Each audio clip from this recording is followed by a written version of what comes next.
Hi everyone, Cynthia here. We took our family in a summer day tour in Batis, Aramin, Lokban, Quezon. And we toured around the whole resort. Let's dive in.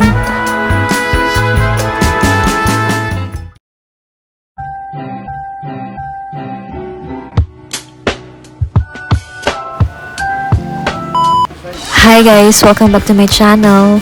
Inagahan namin ang pagpunta dito sa Batis Aramin para makakuha agad kami ng cottage. Kasi pag day tour dito, first come first serve yung basis nila.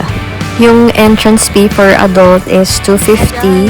Sa child ay 200 pesos per head. Tapos may mandatory food voucher, 500 pesos or 1,000, depende kung gaano kayo karami. Consumable inside the resort. Ito yung cottage na napili namin, malapit siya sa swimming pool.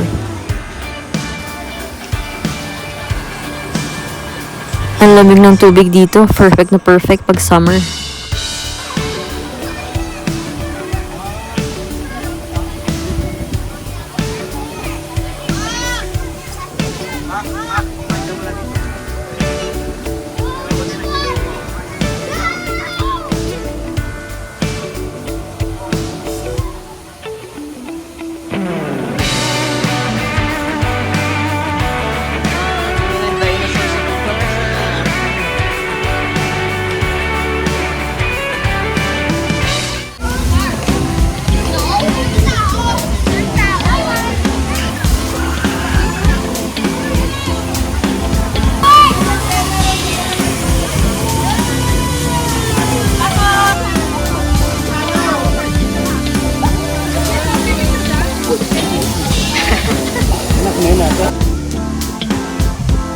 Ito si King Kong.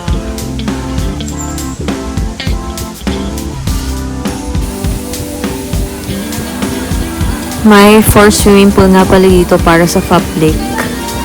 And yung private pool, may 2 to 3 private pool para sa mga nag-rent ng pavilion.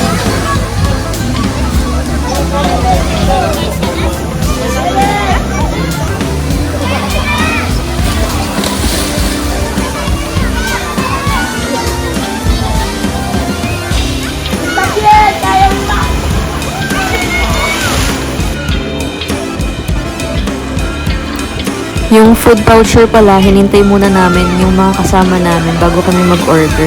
In case na may additional pa kaming bibilhin. Kasi yung waiting time niya, 45 minutes to 1 hour pa pala bago maluto. Mabuti nagdala sila nanay ng extra food. Kakain na kami ng lunch. Kasama to sa food voucher yung pansit, kaldereta. Oh, ito yung chicken nyo. Chicken. Saka.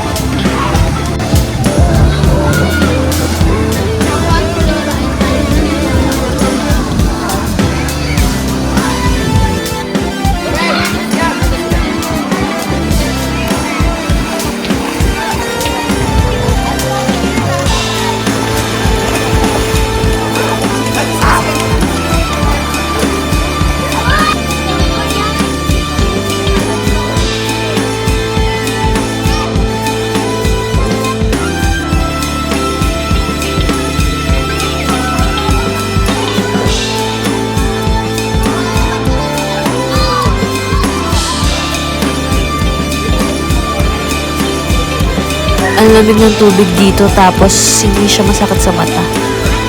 Hindi siya katulad ng ibang swimming pool na amoy mo yung chlorine dito.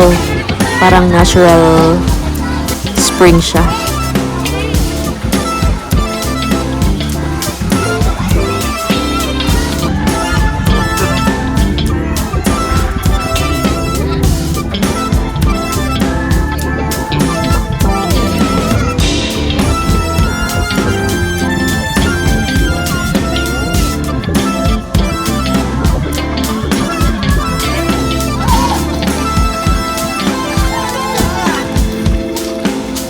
Mga 4 PM na kami natapos mag-swimming.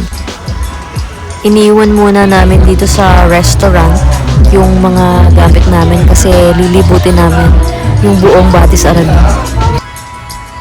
Nung nakaraan kasi ginabi na kami sa paglilibot.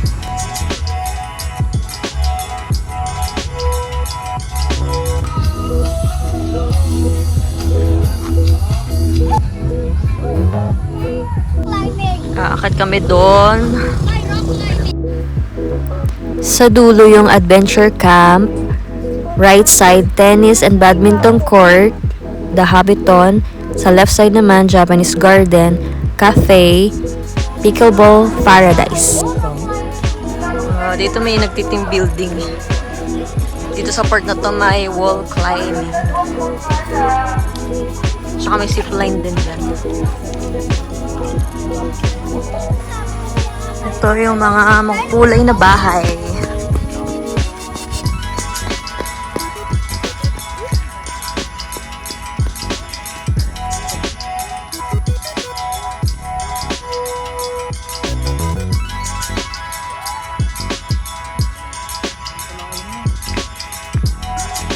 May maintenance na siguro to, parang ano na siya. Ang ganda ng mga coconut tree.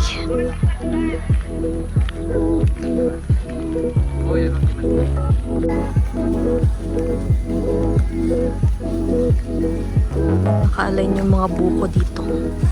Coconut tree.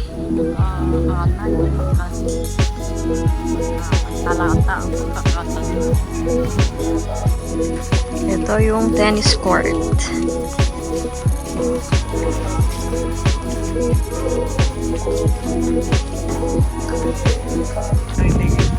Hobbiton. Roto.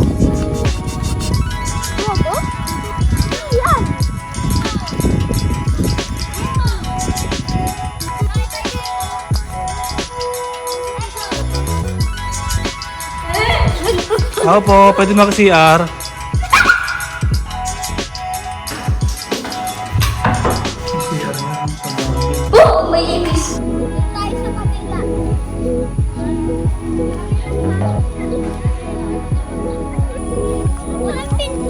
May tao ba dyan? Walang pintuan. Taas naman ito. Tao kaya dyan? Taas. Parang walang tao. Sarado rin. Ito dati yung Teresita's Garden or Japanese Garden. Baka nire-renovate nila yan or may iba silang ilalagay dyan sa part na yan.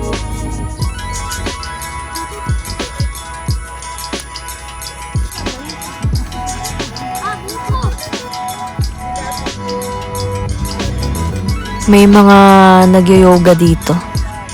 Dito.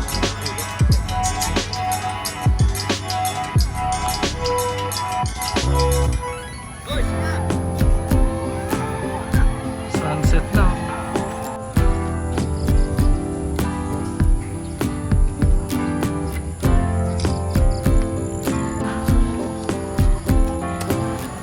Ang ganda ng sunset.